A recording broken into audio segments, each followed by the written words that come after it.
Alhamdulillah wassalatu wassalamu ala Rasulillah sayyidina wa maulana wa syafi'ina wa zuhrina wa qurrati a'yunina Muhammad wa ala alihi wa sahbihi wa man da'a bi da'watihi wa istanna bi sunnatihi ila yaumi liqa'i rabbih wa ba'du.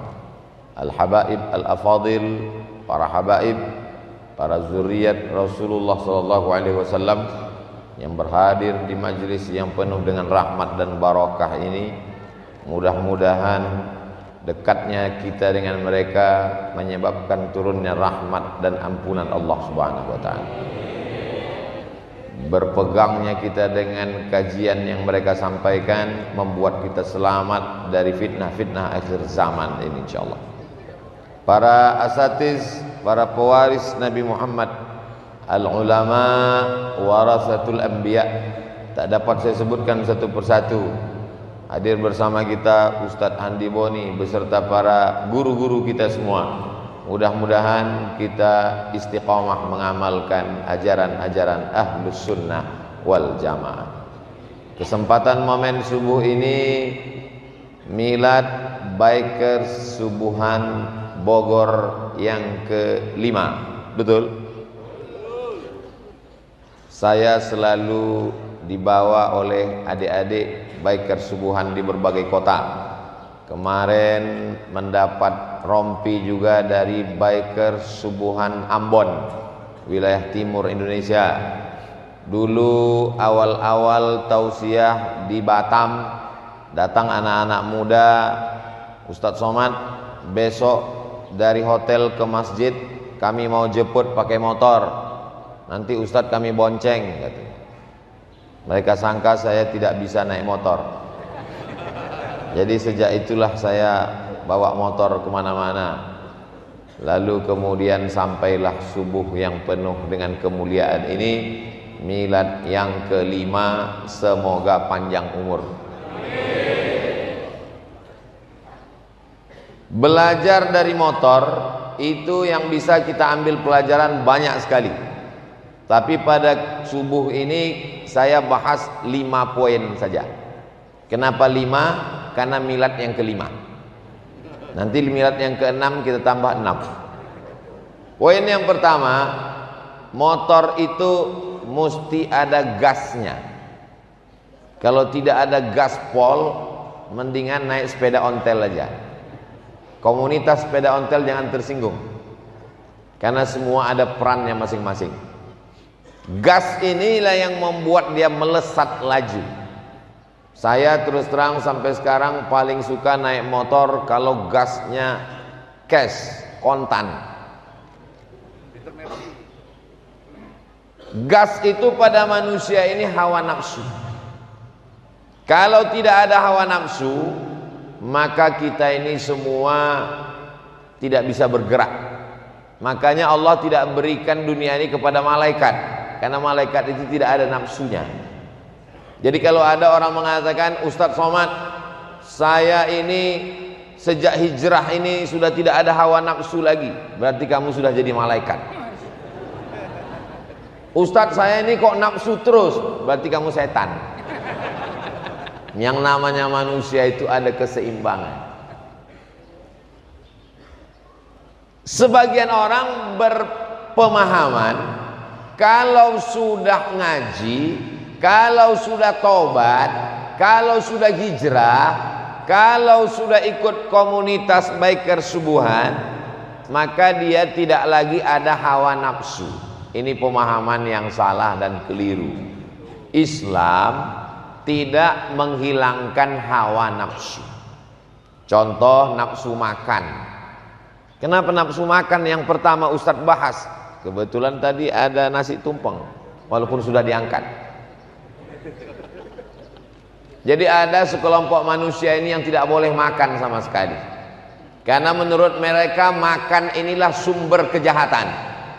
Kalau sudah makan muncul libido seksual, kalau sudah makan muncul keinginan-keinginan, maka makanan sumber kejahatan. Maka untuk menghilangkan kejahatan jangan makan. Akhirnya dia tidak makan-makan. Bahkan ada sahabat Nabi yang berkeyakinan seperti itu. Namanya Abu Darda. Dia tidak makan-makan. Sahabat Nabi Abu Darda ini dipersaudarakan Nabi dengan sahabat yang bukan Arab, namanya Salman Al-Farisi. Farisi Persia. Zaman dulu ujung nama itu sudah menunjukkan asal daerahnya. Al-Misri, Mesir. Al-Iraqi, Irak. Al-Farisi, Persia. Al-Bogori, Bogor. Al-Ciawi. Jadi Salman Al-Farisi dipersaudarakan Nabi dengan Abu Darda. Salman dapat berita bahwa Abu Darda tidak mau makan, maka Salman pun datang bertamu ke rumahnya. Assalamualaikum. Waalaikumsalam. Istrinya yang nyambut. Abu Darda mana? Dia di dalam rumah, tidak mau keluar. Saya sudah dapat kabar. Lalu kemudian sampai di rumah Abu Darda, makanan sudah disiapkan. Abu Darda pun keluar dari kamar. Kata Abu Darda, wahai Salman, engkau sebagai tamu, saya muliakan, silakan makan. Apa kata Salman Al-Farisi? Saya tidak mau makan sebelum kamu memakan makanan ini. Begitu cara Salman menegur Abu Darda. Kita ini sudah dipersaudarakan Rasulullah Sallallahu Alaihi Wasallam. Saya mau makan makanan kamu ini kalau kamu mau makan. Kalau kamu tidak makan, saya sebagai tamu tidak akan makan. Maka terpaksa Abu Darda pun membatalkan puasanya hari itu. Rupanya Salman ini dapat berita Abu Darda tidak makan, Abu Darda tidak tidur malam, dan Abu Darda sudah menjauhi istrinya. Maka Salman menasihatkan, inna li jasadika alaika haqqan. Badanmu punya hak, kasih dia makan. Jangan sampai tidak makan. Inna li ainika haqqan. Inna li ainika alaika haqqan. Matamu punya hak, kasih dia tidur. Jangan sampai kamu tidak tidur malam. Inna li ahlika alaika haqqan. Istrimu punya hak, kasih dia perhatian. Wa ati dzi haqqin haqqahu. Yang punya hak terhadap dirimu wajib kau berikan haknya. Jadi kalau ada adik-adik biker subuhan yang enggak makan-makan, makanlah, nasi tumpeng masih banyak. Jangan sampai tidak makan. Saya sanggup puasa. Kata Nabi, kalau kamu sanggup puasa cukup 3 hari dalam sebulan. 13, 14, 15. 3 hari itu sama dengan 1 bulan. Man jaa bil hasanati falahu asyru amsalha. 1 hari dibalas 10, 3 hari berarti 30 hari. Saya sanggup lebih dari 3 hari. Laksanakan 8 hari. Senin, Kemis, Senin, Kamis, Senin, Kamis, Senin, Kamis. Saya sanggup lebih dari 8 hari. 15 hari. Ahabbus shaum ilallah shaumi Daud. Puasa yang paling dicintai Allah puasa Nabi Daud. Yasumu yauman, puasa sehari. Wa yuftiru yauman, makan sehari. Pilih yang ganjil atau yang genap. 3, 5, 7, 9, 11, 13, 15, 17, 19, 21, 23, 25, 27, 29. Tidak ada 31 karena bukan Agustus. Saya sanggup puasa lebih banyak lagi daripada itu. Kalau tidak mengganggu aktivitas, boleh. Namanya puasa dahar. Dahar puasa sepanjang tahun. Sampai ke Bogor, dahar makan.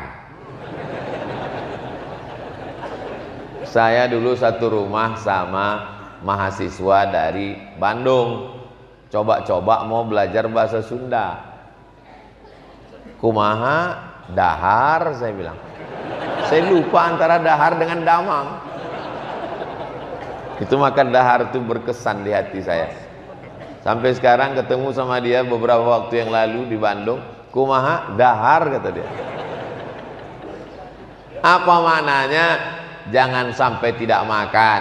Tapi saya ketemu ada orang, dia puasa tapi tidak mengganggu aktivitasnya.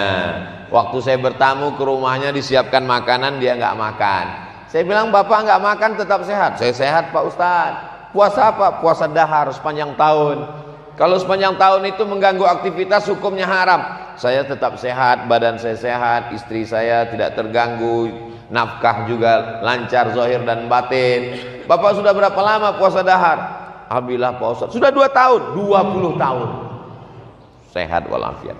Jamaah pun banyak menduga saya banyak puasa. Enggak, saya kurus ini takdir. Jadi gas ini mesti ada. Makan, Islam tidak melarang orang untuk makan.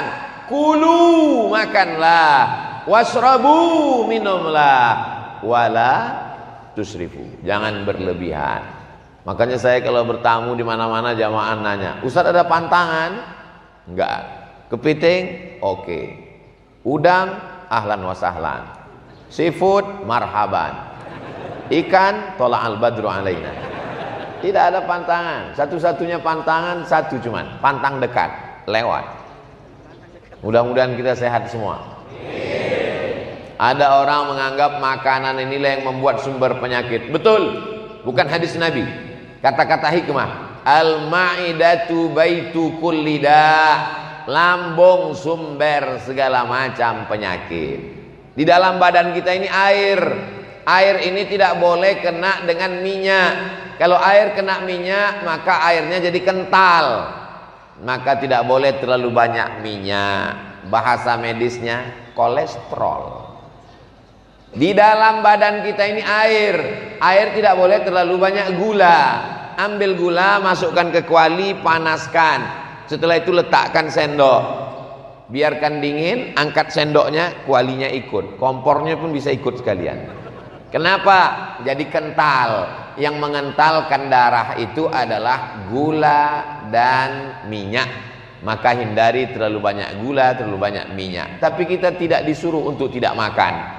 Nabi Daud puasa yang paling bagus. Mengapa Nabi Daud? Mengapa bukan Nabi Yahya? Mengapa bukan Nabi Isa? Karena kalau dikatakan puasa yang paling bagus puasa Nabi Yahya, orang maklum, Yahya itu sayyidah wa hasura, tidak menikah, jomblo. Jadi yang jomblo jangan berkecil hati. Allah menyebut jomblo menjadi pemimpin dan soleh, sayyidah wa hasura, dan dia minas solihin. Tapi ingat, zaman Nabi Yahya itu perempuan itu menutup aurat, yang kelihatan matanya. Zaman sekarang perempuan itu matanya ditutup, yang lain terbuka. Jadi jangan pakai logika zaman itu dibawa ke zaman sekarang. Makan, minum, Islam tidak melarang, tapi jangan semua mau dimakan. Semua yang berkaki 4 halal kecuali meja, itu pun karena keras. Dalam Islam ini sudah diatur, ini boleh dimakan, ini tidak boleh dimakan. Atib mat'amak, jaga makananmu, takun mustajabad da'wah, maka doamu akan dikabulkan Allah. Insyaallah air minumnya halal, ada label halal dari MUI, BP POM. Kenapa jadi haram? Sumbernya diberi dari uang haram, riba. Mudah-mudahan kita terselamatkan dari riba. Berpindah ke bank syariah. Amin. Ini gas yang pertama, makan. Kenapa makan? Karena kalau tidak makan, tidak tegak tulang belakang. Dalam Islam makan itu fungsinya liuqima sulbahu, untuk menegakkan tulang belakang. Karena kalau kita mau sholat, tegak tulang belakang. Mau tausiah, tegak tulang belakang. Kenapa Ustadz berdiri? Saya mau nunjukkan tulang belakang saya tegak, walaupun belum sarapan.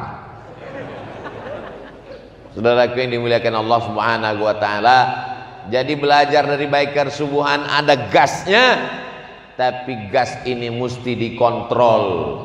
Apakah Islam mengharamkan makanan? Silakan. Gas yang kedua adalah buah dari makanan muncul hawa nafsu, libido seksual. Ada sekelompok manusia tidak mau dekat dengan perempuan karena dianggap nanti kalau menikah punya anak lupa dengan Allah. Maka perempuan dianggap sebagai penyebab keluarnya Adam dari surga. Perempuan direndahkan dan dihinakan. Perempuan dianggap menjatuhkan harkat martabat manusia. Perlu diluruskan. Inni ja'ilun fil ardi khalifah. Allah menjadikan kita pemimpin di bumi. Jangan salahkan Hawa.